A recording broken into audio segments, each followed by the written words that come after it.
వారు ఎలా ఉంటారు? క్రీస్తు అనే బండ మీద వారి విశ్వాస జీవితాన్ని కట్టుకొనిన బుద్ధిమంతులంట. బుద్ధిమంతుల్ని పోలి ఉన్న వారిగా ఉంటారనమాట. అలాంటి వారికి వానలొచ్చినా, వరదలొచ్చినా, గాలి విసిరి ఆ ఇంటి మీద కొట్టినా దాని పునాది బండ మీద వేయబడిన కనుక అది పడలేదు. వానలు, వరదలు అంటే ఏంటి?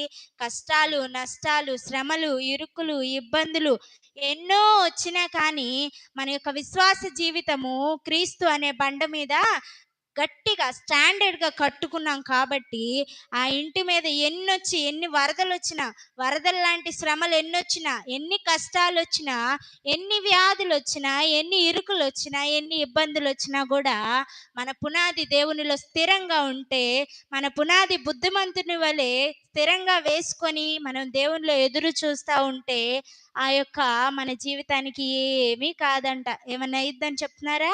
ఏమీ కాదంట. ఆ ఇంటి మీద కొట్టెను కానీ దాని పునాది బండ మీద వేయబడిన కనుక అది పడలేదు. అయితే ఈనాటి క్రైస్తవ జీవితంలో శ్రమల ద్వారా, కష్టాల ద్వారా, నష్టాల ద్వారా నీ యొక్క విశ్వాస జీవితంలో నువ్వు సడలిపోతున్నావంటే, నీ విశ్వాస జీవితంలో నువ్వు వెనక్కి వెళ్ళిపోతున్నావంటే, నీ యొక్క క్రైస్తవ జీవితంలో దేవుని నమ్ముకున్న వ్యక్తిగా ఉండి కూడా ఈ యొక్క కష్టాల ద్వారా, నష్టాల ద్వారా దేవుణ్ణి దూషించి, నిందించి ఆయనకు వ్యతిరేకంగా జీవిస్తున్నావంటే అర్థం ఏంటంటే నీ క్రైస్తవ జీవితం స్టాండర్డ్గా లేదు. నీ క్రైస్తవ జీవితము క్రీస్తు అనే బండ మీద గట్టిగా వేయబడలేదు, పునాది గట్టిగా వేయబడలేదని అర్థం. అయితే నువ్వు బుద్ధిమంతునివి కానే కాదు. బుద్ధిమంతులు అవుతారా? కాదు. ఈ శ్రమల ద్వారా దేవుని విడిచి వెళ్ళిపోతే నీవు బుద్ధిహీనునివని దేవుని యొక్క వాక్యం తెలియపరుస్తుంది. ఇవి నా మాటలు కాదు కానీ దేవుని గ్రంథంలో స్పష్టంగా తెలియపరచబడుతున్నాయి.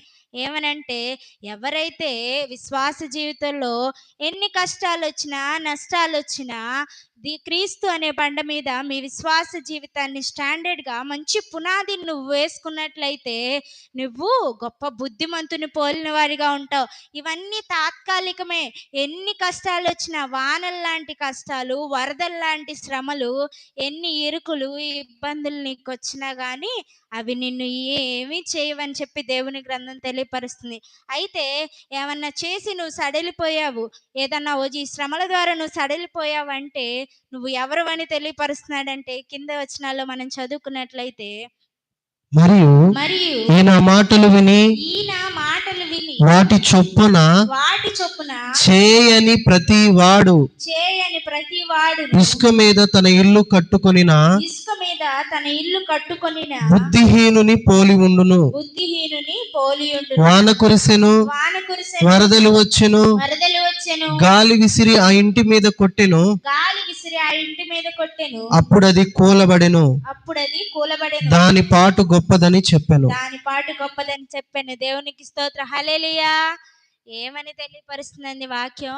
ఏంటంటే నీ యొక్క విశ్వాస జీవితం సడలిపోలేదు అంటే రైట్, నువ్వు బుద్ధిమంతుడివే, చక్కగా దేవునిలో నువ్వు విశ్వాస జీవితాన్ని స్టాండర్డ్గా కట్టుకున్న వ్యక్తివే.